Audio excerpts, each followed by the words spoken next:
So dear students, today we have another topic of this fourth unit, that is auditory system, and we will discuss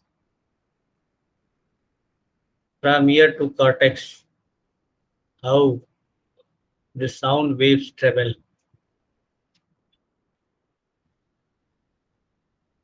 I will teach this topic in two sections, and today we will discuss the first section, that is basically the structural aspect of our auditory system. What is auditory system? As we know that we interact and communicate with our society and other human being by using our ear, and this auditory pathway is more complex than visual and olfactory because this is composed of several nuclei, and they are independent on a range of functional area. So let's see what is the structure of this system. This is the structure of your ear, simple structure of ear. This is the outer layer. This is known as auricles, or we can also say this is the pinna.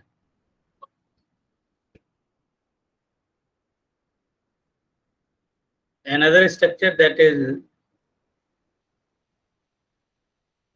joined with this auricle is external auditory emitters. We can also say auditory canal. This is the third structure of external layer, that is tympanum, the tympanic membrane, also known as eardrum. So this is the part of external ear, tympanum, external auditory emitters, and auricles. In middle ear, you can see here there are three important bones, that is malleus, incus, and stapes.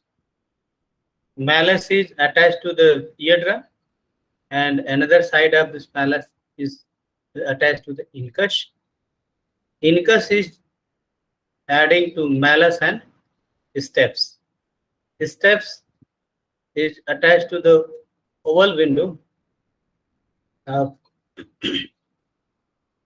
inner ear, and this is the middle ear cavity. It is generally filled with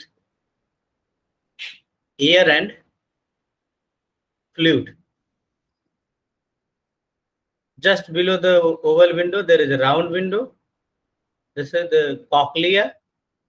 As you know, it is important for hearing, and this is the vestibular system. Vestibules. Vestibular nerve and vestibular systems are important for balance, body balance. So in our ear, there is two independent systems. For balance and hearing, cochlea is responsible for hearing, and vestibular system is responsible for balance, body balance. That's, you can see here, vestibular nerve and cochlear nerve. These two are different. From the cochlea, there is a cochlear nerve, and vestibular nerve arises from this vestibular semicircular canal. This is then another important structure of this ear, that is eustachian tube.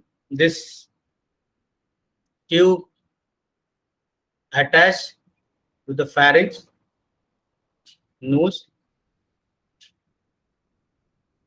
and throat. So through this tube, we try to maintain the pressure inside the middle ear.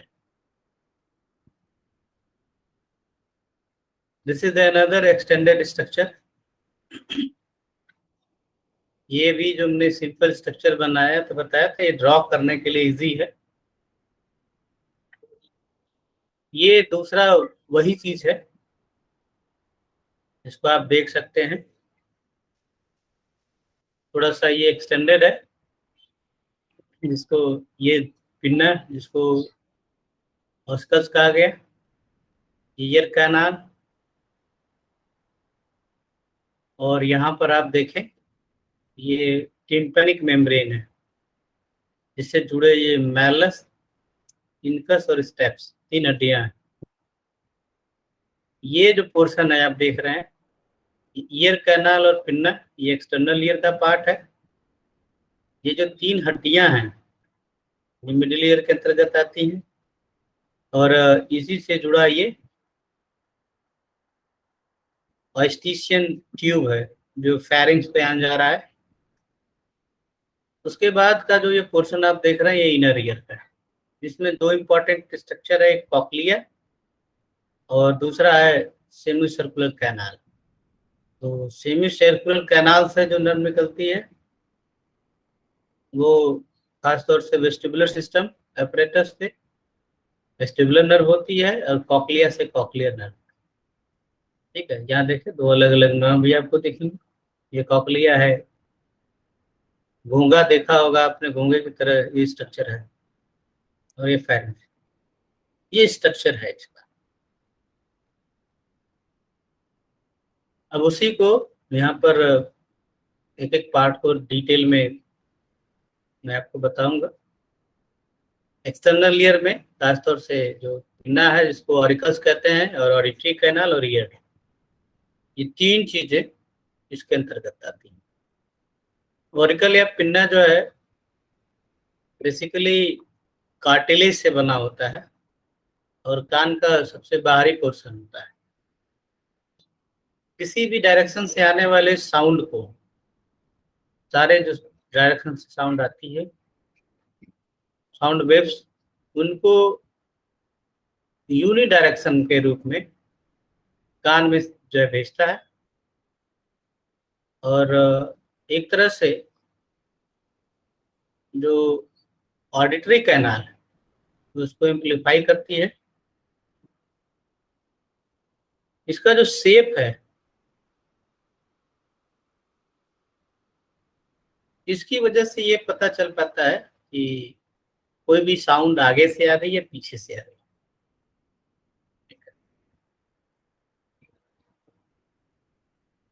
Sound का direction पता करने के लिए, इसीलिए कई बार आप देखते हैं जब आपको सुनाई नहीं देता है तो आप कान के पीछे इस तरह से लगाते हैं हाथ। तो साउंड के डायरेक्शन को जो है बताने जानने के लिए ये पिन्ना यूजफुल होता है। ये रफली 3 सेंटीमीटर लॉन्ग एडल्ट होते हैं, और बच्चों में छोटा ही होगा। इसका जो शेप एस शेप होता है।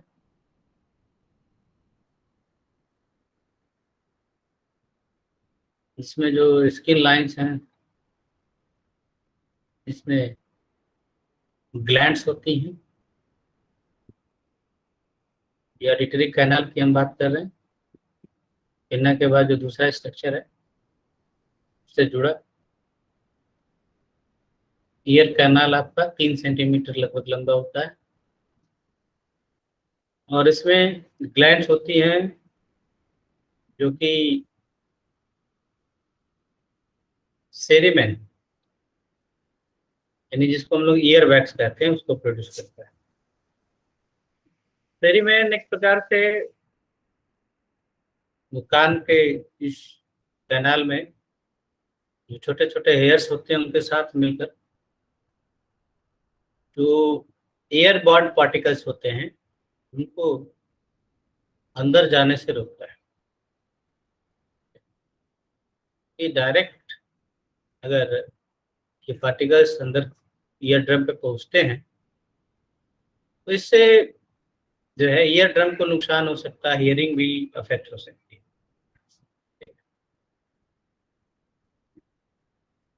और ये जो सेरिमन्स होते हैं ये सूख कर अपने आप कैनाल से बाहर भी निकल जाते हैं कई बार, स्टोर हो जाते हैं तो आपको उसके निकालना पड़ता है। नॉर्मली ये हियरिंग को डिसरप्ट नहीं करते हैं, लेकिन कई बार जब हार्ड वैक्स हो जाती है तो ये थोड़ा बहुत हियरिंग को इम्पैक्ट डालते हैं। एक्सटर्नल ईयर का तीसरा जो महत्वपूर्ण स्ट्रक्चर है वह है टिम्पैनिक मेम्ब्रेन। इसको हम लोग एक तरह से ईयर ड्रम भी कहते हैं। टिम्पैनिक मेम्ब्रेन, ईयर ड्रम, ये वो पोर्शन है जो ईयर कैनाल को मिडिल ईयर से सेपरेट करता है। इसका जो डायमीटर होता है 1 सेंटीमीटर, और ये स्लाइटली कर्विंग होता है, जैसे मैंने आपको दिखाया।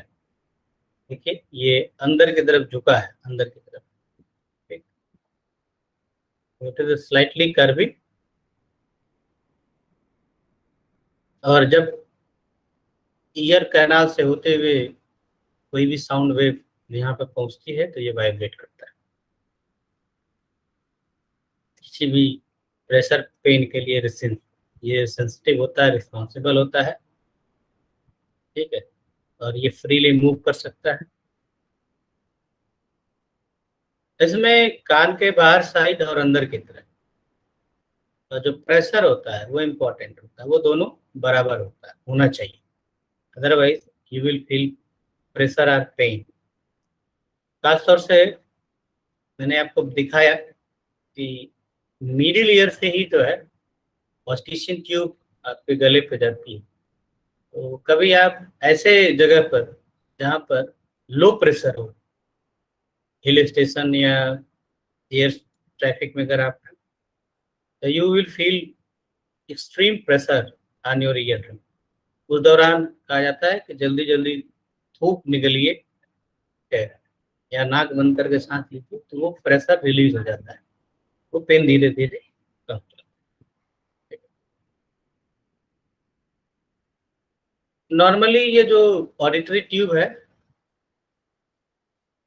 वो फ्लैटन एंड क्लोज होती है, और जब आप कोई चीज स्वालो करते हैं, कोई चीज चेविंग करते हैं, चबाते हैं, तो ये ओपन हो जाती है, ताकि जो है जो टिम्पैनिक कैविटी में प्रेशर मेंटेन, मिडिल ईयर में जो है एटमॉस्फेरिक प्रेशर के अनुरूप प्रेशर बनाए रखने के लिए ये ऑस्टिशियन ट्यूब जो खुलती बंद होती है, ठीक है।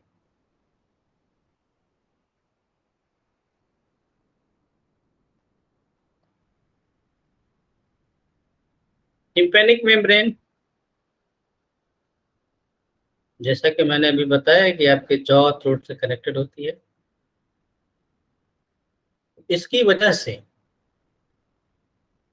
थ्रोट से इन्फेक्शन कान मिडिल ईयर में हो सकता है। और बच्चों में इस तरह के इन्फेक्शन बहुत कॉमन होते हैं, क्योंकि जो इनकी ऑडिटरी ट्यूब्स होती हैं वो रिलेटिवली शॉर्ट होती हैं, जिसको स्टिशियन ट्यूब बोलते हैं, शॉर्ट होती है।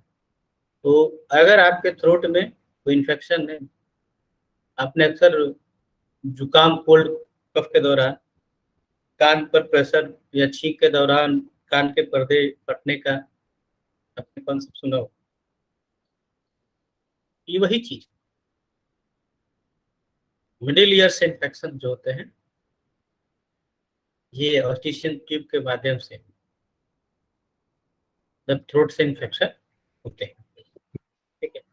अगर इन इन्फेक्शन को ट्रीट नहीं किया जाए तो ये जो जॉ के आसपास फैल जाते हैं, और जिससे मेनिंजाइटिस होती है, उसको कहते हैं ब्रेन में इन्फ्लेमेशन होना। मिडिल ईयर का जो इन्फेक्शन है वो जो ऑस्गल्स होती हैं, हड्डियां होती हैं, उनमें भी फ्यूजन पैदा कर सकती है और हियरिंग लॉस हो सकती है। ये तो था एक्सटर्नल ईयर। अब हम बात करते हैं मिडिल ईयर की। मिडिल ईयर जो कि टिम्पैनिक कैविटी में होता है, ठीक है। और ये देखें एक्सटर्नल ईयर और इनर ईयर के बीच में बाहर की तरफ ये जो है टिम्पैनिक मेम्ब्रेन से अलग होता है, और उसी तरह मिडिल ईयर जो है का जो मेन फंक्शन होता है कि जो वाइब्रेशन ईयर ड्रम्स पर आते हैं, ठीक है, इनर ईयर फ्लूइड में उसको ट्रांसफर करता है। और ये बाहर के वाइब्रेशन को इनर ईयर में ट्रांसफर करने के लिए इसलिए सक्षम हो पाता है कि इसमें 3 इंपॉर्टेंट ऑसिकल्स होती हैं, हड्डियां होती हैं, जो अक्रॉस द मिडिल ईयर होती हैं और उनके करस्पॉन्डिंग स्मॉल मसल्स भी होती हैं। तो एक महत्वपूर्ण चीज जो आपको इसमें जाननी है, ये जो टिम्पैनिक कैविटी में बॉडी की 3 सबसे स्मॉलेस्ट बोन, इसमें स्टेप सबसे बॉडी की सबसे छोटी हड्डी है और 2 स्मॉलेस्ट मसल होती है, ठीक है। तो the bones are also referred as auditory organs that connect the eardrum to inner ear. तो ये महत्वपूर्ण चीज इसमें आपको ध्यान देने की, जो टिम्पैनिक कैविटी में शरीर की सबसे छोटी हड्डियां और छोटी मसल्स होती है। अब ये 3 हड्डियां ऑसिकल्स जिसको हम लोग कह रहे थे, वो 3 मैलस, इनकर और स्टेप्स है। अगर आउटर ईयर से चलेंगे तो सबसे पहले मैलस आती है, फिर इनकस आती है, फिर स्टेप्स। इनर ईयर से चलेंगे तो सबसे पहले स्टेप्स आएगी, फिर इनकस। इसको MIS या SIM, ठीक है, इसके एक्रोनिम से आप याद कर सकते हैं। सिम कर लीजिए या MIS, मिस, ठीक है, मैलस, इनकस और स्टेप्स, ठीक है। इनका सीक्वेंस इंपॉर्टेंट है। मैलस वो ईयरड्रम से अटैच होती है, ठीक है, और इसका जो दूसरा हैंडल होता है वो आपके इनकस से अटैच होता है। इनकस क्या है, ये एक सिरा इसका जो है मैलस जो स्टेप से उसे ईयरड्रम से जुड़ा होता है, उससे होता है, और दूसरा जो सिरा होता है वो स्टेप्स पर। स्टेप्स में आर्क एंड फुट प्लेट होती है, और ये फ्लूट प्लेट जो होती है वो इनर ईयर की ओपनिंग जो विंडो है उसको ओवल विंडो कहते हैं, वहां पर ये होती है, ठीक है। तो Oval window is entrance of inner ear. ध्यान रखेंगे कि ओवल विंडो से ही जो आउटर ईयर की वाइब्रेशंस है वो इनर ईयर में प्रवेश करती है, ठीक है। तो ये steps is the smallest bone of your human body. और ये दो मैंने बताया कि 3 हड्डियां और 2 मसल्स, ये 2 मसल्स हैं, स्टेप स्टेपेडियस है, टेंसर टिम्पनी। स्टेपेडियस जो होती है वो जो है एक तरह से इसके नाम से ही स्पष्ट है कि ये स्टेप्स के पास होती है, और टेम्पर जो टेंसर टिम्पनी जो होती है ये मैलस के पास जो है। मैलस से जो अटैच मसल है या उसको जो कंट्रोल करती है वो टेंसर टिम्पनी, और स्टेप्स पर जो है वो उसको हम लोग कहते हैं स्टेपेडियस। ये 2 महत्वपूर्ण मसल मिडिल ईयर में। और तीसरी महत्वपूर्ण चीज स्टिशियन ट्यूब, जो मैंने आपको बताया, ये एक ऐसा कैनाल जो मिडिल ईयर को आपके फेरेंक्स से, नोज से अटैच करता है, ठीक है। इसका मेन जो काम है वो मैंने आपको बताया अभी, जो मिडिल ईयर का प्रेशर है उसको मेंटेन करना, उसको इक्वलाइज करना, ठीक है। क्योंकि जो है साउंड वेव के ट्रांसफर के लिए एक इक्वलाइज प्रेशर की आवश्यकता होती है। स्टिशियन ट्यूब उसमें ये मदद करती है, ठीक। ये नोज थ्रोट पर इसकी ओपनिंग है, और नॉर्मली ये क्लोज रहती है, लेकिन जब आप कोई चीज चबाते हैं, खाते हैं, तो ये ट्यूब आपकी खुल जाती है। अब हम बात करेंगे जो तीसरा इंपॉर्टेंट पार्ट है, वो है आपका इनर ईयर। तो इनर ईयर, इसको हम लोग मोनी लेबिरिंथ के नाम से भी जानते हैं, सॉरी लेबिरिंथ, क्योंकि इसके अंदर, इस बोन के अंदर तमाम तरह के ऐसे स्ट्रक्चर होते हैं, जो टेम्पोरल बोन जिसको हम लोग कहते हैं। टेम्पोरल बोन में सीरीज ऑफ कैनाल, इसमें आप देखेंगे अलग अलग कैनाल होती हैं, और 2 सेपरेट रीजन है, एक कॉक्लिया और एक वेस्टिब्यूल। अभी मैंने आपको बताया शुरू में भी कि cochlea is responsible for hearing and vestibule या vestibular system is responsible for body balance. ठीक है, तो जो न्यूरल सिग्नल्स होते हैं वो इन दो रीजन से होते हुए एक ब्रेन को आगे जाते हैं। ठीक है, और ये दो अलग अलग बंडल्स हैं जो ट्रेवल करते हैं इनर ईयर से ब्रेन स्टेम में। ठीक है, और इसको हम लोग वेस्टिबुलो कॉक्लियर नर्व इसीलिए कहते हैं। आपने यहाँ पर देखा होगा स्ट्रक्चर में, मैंने आपको ये दिखाया, ये आप जो देख रहे हैं ये वेस्टिबुलर सिस्टम से आने वाला और ये कॉक्लियर, ये नर्व, इसको हम लोग वेस्टिबुलो कॉक्लियर दोनों से अलग अलग। यहाँ देखें तो और भी आपको क्लियर होगा, ये कॉक्लियर नर्व और ये वेस्टिबुलर नर्व यहाँ जाके आगे मिल जाता है। ठीक,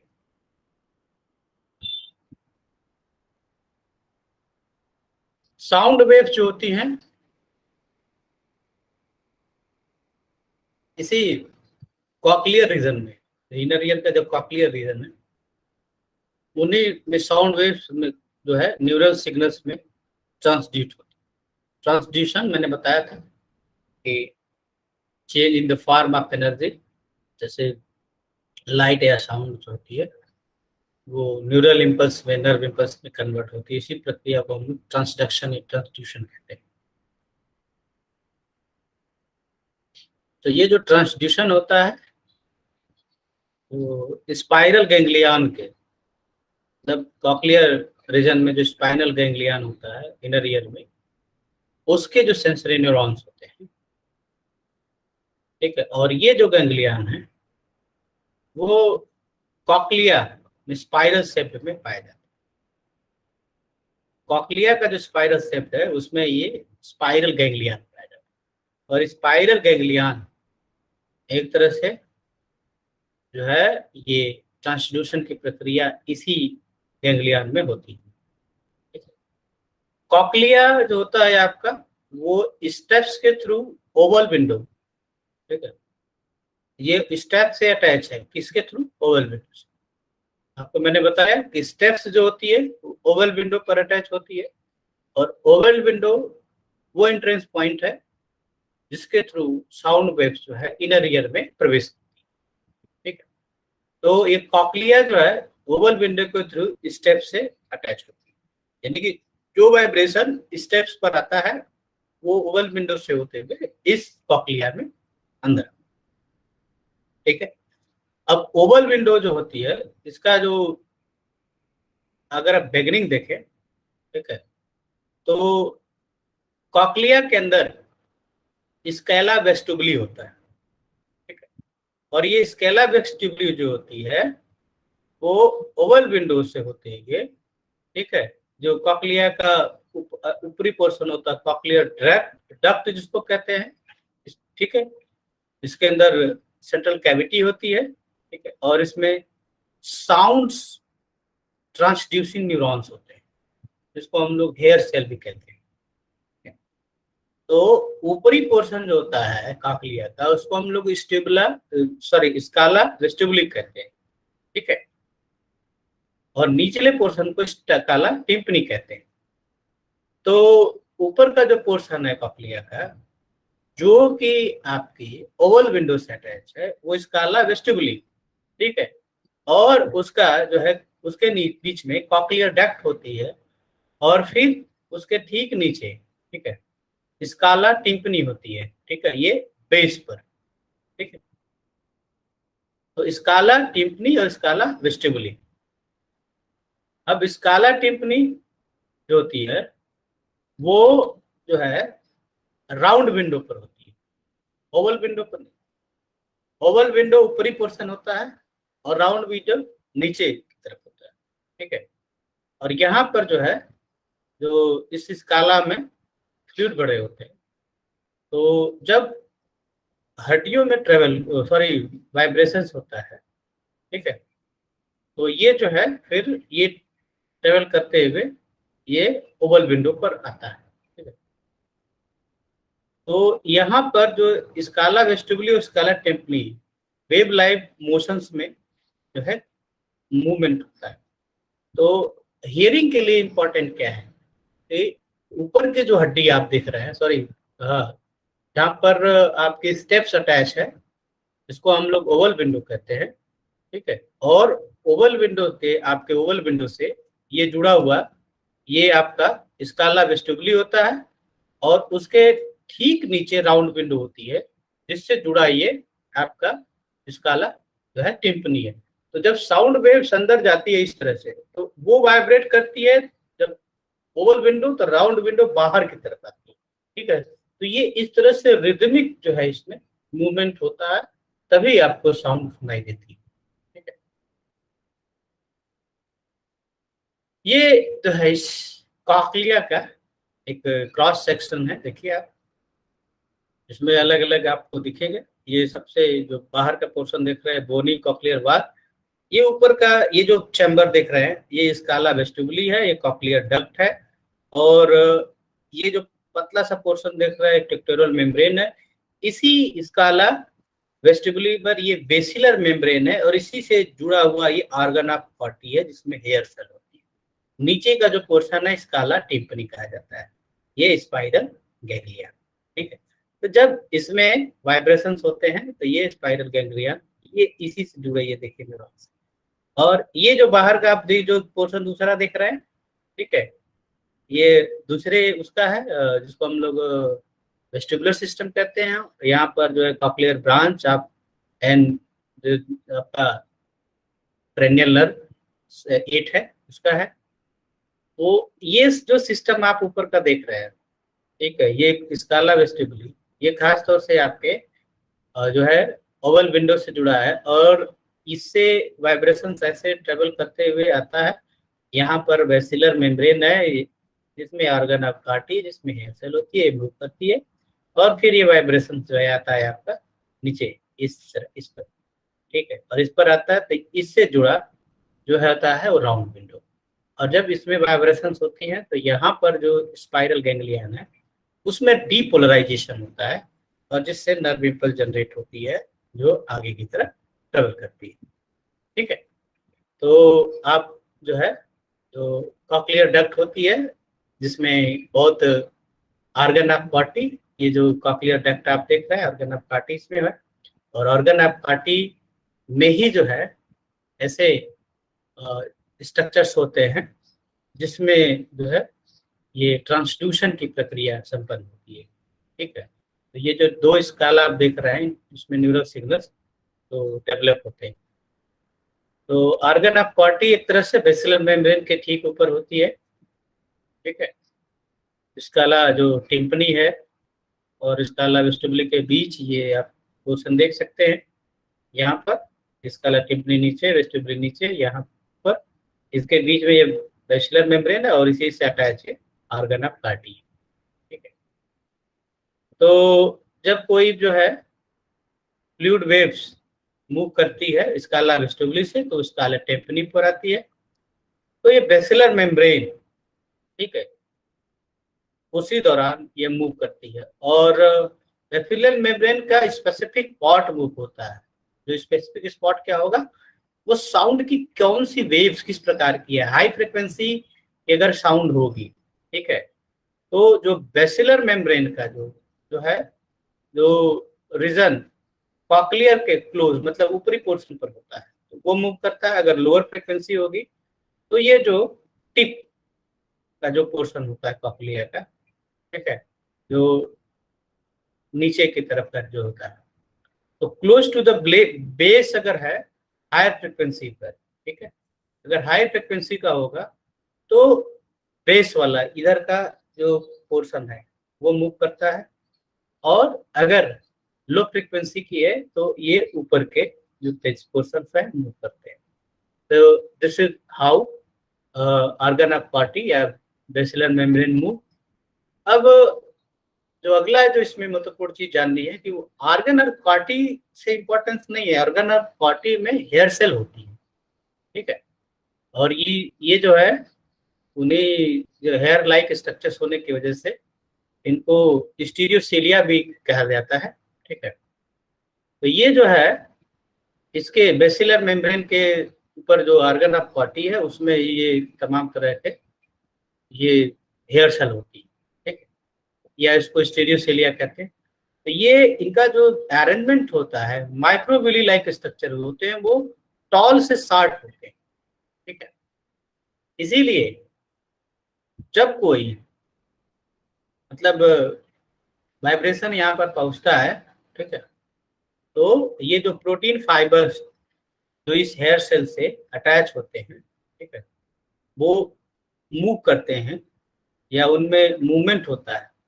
तो स्टीरियो जो सीलिया है, ठीक है, वो हेयर सेल के जो है टेक्टोरल मेम्ब्रेन, ठीक है, जो ऑर्गन ऑफ बॉडी के नीचे, वो कह सकते हैं कि मेडियल पोर्शन होता है टेक्टोरियल मेम्ब्रेन, ठीक है, वहां तक ये फैला होता है, ठीक है। ये जो स्टीरियोसेलिया जिसको कहते हैं, या हेयर सेल आप समझ लीजिए। अब जब प्रेशर वेव जो इस काला से मूव करके बेसिलर मेम्ब्रेन पर आती है, ठीक है, तो ये टेक्टोरियल मेम्ब्रेन जो है, जो स्टीरियोसेलिया के क्रॉस है, वहां पर पहुंचती है, और उसमें जब टेक्टोरल मेम्ब्रेन पर पहुंचती है, तो ये जो स्टीरियोसेलिया होती है, वो या तो जो लॉन्गेस्ट होंगी या शॉर्टेस्ट वाली वो मूव करती है, जिसमें मैंने बताया कि उसके स्ट्रक्चर पर डिपेंड करता है मूव साउंड वेव्स किस तरह के हैं, ठीक है। अब जब स्टीरियोसेलिया जो है, जो टालेस मेम्ब्रेन जो एरे है, वो जब बेंड होती है, तो जो है इसके से जुड़ा ये जो टेदर प्रोटीन होता है, उसमें टेंशन, और जिसकी वजह से यहाँ पर हेयर सेल की आयन चैनल ओपन हो जाता है। हेयर सेल के जो मेम्ब्रेन है उससे आयन चैनल ओपन होने का मतलब कि जो सेल मेम्ब्रेन है वो डीपोलराइज होती है, ठीक है। डीपोलराइज हो जाएगी, जिससे नर्व इंपल्स जनरेट होती है। तो ये नर्व इंपल्स जो होती है, जो एफरेंट नर्व फाइबर से जो अटैच है हेयर सेल से, ठीक है, वो वहां से फिर आगे की तरफ ट्रेवल करते हैं। अगर ये जो स्टीरियोसेलिया जो है, जो shortest membrane of hair cell की तरफ, अगर जो है उधर की तरफ मतलब लॉन्गेस्ट की तरफ होती है, तो डीपोलराइजेशन होता है, और जब शॉर्टेस्ट की तरफ मूवमेंट होता है, तो इसके आयन चैनल जो होते हैं वो क्लोज हो जाते हैं। जब कोई साउंड वेव नहीं भी प्रेजेंट होती है, तभी भी स्टीरियोसेलिया में जो है, जो उस समय स्टैंडिंग पोजीशन में होता है, उस समय भी इसमें टेंशन होती है, ठीक है। तो ये जो है मेम्ब्रेन पोटेंशियल को जो है स्लाइटली डिपोलराइज हमेशा रहती है, ठीक है। तो एकदम शांति भी रहेगी, तभी भी आपको कोई ना कोई आवाज तो सुनाई ही देती है, ठीक है। तो ऐसा नहीं कि कोई साउंड वेव नहीं आ रही है, एकदम पिन ड्रॉप साइलेंट है, तो आपको फिर अपने दिल की धड़कन सुनाई देने लगेगी, आपके अपने शरीर में खून कैसे चल रहा है वो भी आपको सुनाई देने लगेगी, ठीक है। तो ये जो चीज आप देख रहे हैं, तो इस तरह से जो है बेसिलर मेम्ब्रेन जब इनकमिंग साउंड्स की जो स्पेसिफिक फ्रिक्वेंसीज की होती हैं, उनसे इसमें मूवमेंट होता है, क्योंकि जो है उस ऑर्गन ऑफ बॉडी में जो हेयर सेल होती हैं, वो स्पेसिफिक प्रकार के साउंड वेव्स के लिए ही रिस्पॉन्सिबल होती है, ठीक है। तो इस वजह से जो है ये डिफरेंट तरह के साउंड वेव डिफरेंट तरह के बेसिलर मेम्ब्रेन और उसके हेयर सेल को एक्टिवेट करती हैं, और वो आगे आपका साउंड आपका आगे की तरफ बढ़ता है। तो ये तो स्ट्रक्चरल एस्पेक्ट था, और कैसे जो है sound wave nerve impulse generate कर रहे हैं, ठीक है। ये सिमिलर स्ट्रक्चर वैसे ही है जैसे मैंने आपको आंख में बताया था, और रेटिना पर कोन्स रॉड होते हैं। इसके बाद आगे का जो है न्यूरल इम्पल्स कैसे आगे बढ़ती है डिफरेंट ब्रेन रीजन से, उसकी चर्चा हम लोग नेक्स्ट क्लास में करेंगे। Now, if you have any query regarding today class, you can ask them.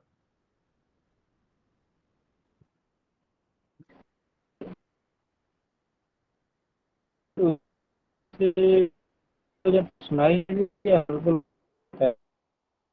थोड़ा तेज बोलो, आवाज नहीं आ रही है। सर ईयर ड्रम जो होता है कान में, हाँ। अर्जुन में सर वो उसके फटने से आवाज़ सुनाई देती है, मतलब थोड़ी बहुत, कि एकदम बंद हो जाती है सर? नहीं, आवाज तो सुनाई देगी। ईयर ड्रम अगर नहीं भी रहेगा तो आवाज तो सुनाई देगी। ठीक है। जैसे ईयर ड्रम किसी का क्रैक हो गया है, फट गया है, तो यस। टिम्पेनोप्लास्टी होती है उसको। कान के पर्दे का ऑपरेशन नाम सुना होगा, उसको टेक्निकल भाषा में टिम्पेनोप्लास्टी बोलते हैं। यस सर, क्योंकि सर हमारे रिलेटिव में एक लोग हैं तो उनका दोनों ही, मतलब कि ईयर ड्रम फट गया सर। तो तो साफ साफ आवाज दिखाई भी उनको देता है। सुनाई देगी, आवाज की दिक्कत नहीं है संदीप। ठीक है। होता क्या है ना हाँ। कि अगर कोई इन्फेक्शन होता है, तो अगर इन्फेक्शन धीरे धीरे फिर बोन को क्यूजी कर देगा, इनर ईयर में चला जाएगा, उससे प्रॉब्लम होती है। यस सर, सुनाई देती है, लेकिन सर उस साइड से हल्का सुनाई, उतना तेज सुनाई नहीं देता धीरे जैसे पहले धीरे सुना। धीरे हियरिंग लॉस होने लगती है। Yes sir, yes sir. तो भाई ढोल फट गई है तो आवाज तो आएगी ही ना। Yes sir. लेकिन कैसी आएगी तुमको पता है? हम्म। तो एक तरह से पर्दा है ना, उसी पर से यस सर। वाइब्रेशन शुरू होता है। यस। ठीक है। यस। और कोई क्वेरी? अभिषेक। सर ये जानना था इसमें, मतलब वेस्टिबुलर एपरेटस ही सर बैलेंसिंग का काम करता है, बॉडी बैलेंसिंग का? बिल्कुल।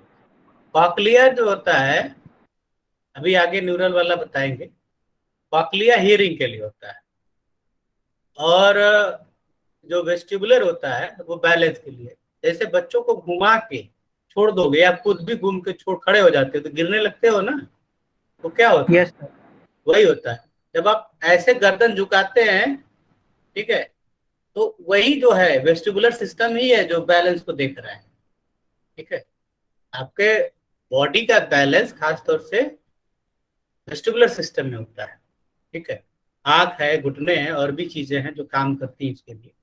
तो जैसे अब गर्दन घूम ऐसे घुमाया, तो मतलब यू कैन से कि पोजीशनिंग ऑफ द बॉडी, तो आपका सिर घुमा है इस एंगल में, ये कैसे पता चलेगा? तो सेल भी उसी हिसाब से, जो ऑर्गन ऑफ बॉडी के सेल है वो ऐसे बेंड कर जाएंगे। ठीक है। अब उनसे जो जो सूचना होगी वो वेस्टिबुलर सिस्टम को जाती है, और फिर वो वेस्टिबुलर का वो बैलेंस के लिए आपका हाइपोथैलेमस थैलेमस पे काम करता है।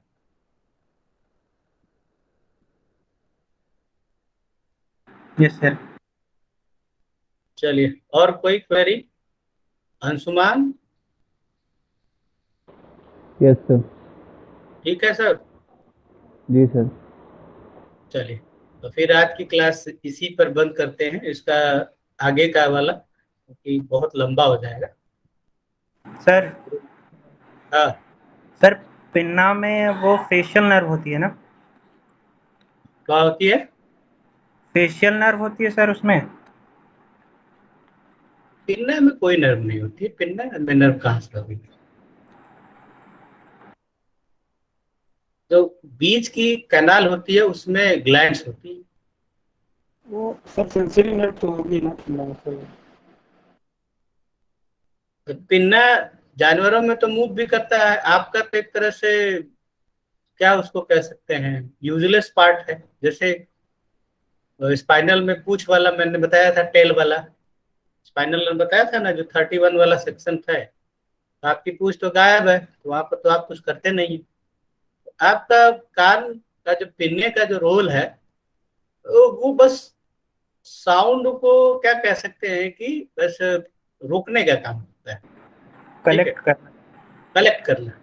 और इसी पिन्ने की वजह से ही हम लोग डिफरेंस कर पाते हैं कि whether sound is coming from front side और बैक साइड।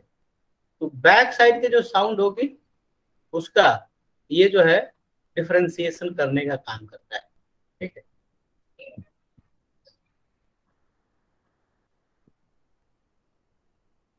पिन्ना का बस यही रोल है फिर से, और कुछ खास नहीं इसका। जैसे आप देखे होंगे कि बहुत से लोगों का ये हट भी जाता है तो उनको भी सुनाई देने की बहुत समस्या नहीं है, कट गया है किसी वजह से। अक्सर देखेंगे पान वालों का ये वाला पोर्शन बहुत दबा रहता है। ठीक है। ऐसा नहीं उनकी हियरिंग का इशू है, बस ये माइनर वही है। बैक और फॉरवर्ड का डिफरेंशिएशन कर पाता है और साउंड वेव को कलेक्ट करके, मतलब जैसे आप कोशिश करते हो ना, जैसे नहीं सुनाई देता तो ऐसे कान लगाते, ठीक है, मतलब you are trying to direct the sound inside your ear, वही डायरेक्शन देने का काम करता है फिंगर, ठीक है। Yes sir. चलिए, एनीथिंग एल्स? नहीं sir. Okay, thank you all for today's class. We will meet soon. Thank you sir. Attendance भेज देना।